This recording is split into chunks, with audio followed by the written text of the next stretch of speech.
तंत्रजाल भाग 4। रात गहराती जा रही थी। युग, नेहा और ध्रुव, जिसकी आंखों में अब भी रहस्य और भय की परछाई है, पुराने घर के छोटे कमरे में बैठते हैं।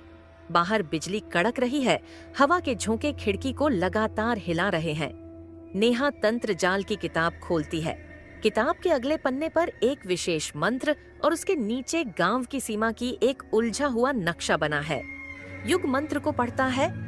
यदि कोई गांव बचाना चाहे, उसे पुरानी बावड़ी पर पूर्णिमा की रात पहले दीपक जलाना होगा, लेकिन तंत्रजाल की छाया से सावधान रहना होगा।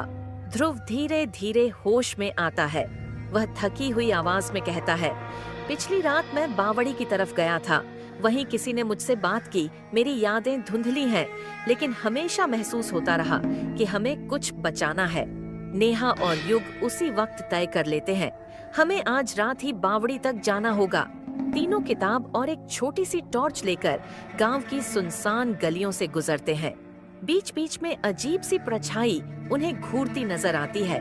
पत्तों की सरसराहट, दूर कहीं उल्लू की आवाज, सब डर को गहरा कर देते हैं। आखिरकार वे गांव की पुरानी बावड़ी के पास पहुंच जाते हैं। वहां बिल्कुल सन्नाटा है। युग दीपक जलाता है।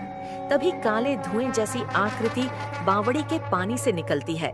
नेहा कांपते हुए किताब का मंत्र पढ़ने लगती है। उसी वक्त बावड़ी का पानी हिलने लगता है। ध्रुव उस छाया के आगे खड़ा होकर दोनों दोस्तों को बचाने की कोशिश करता है।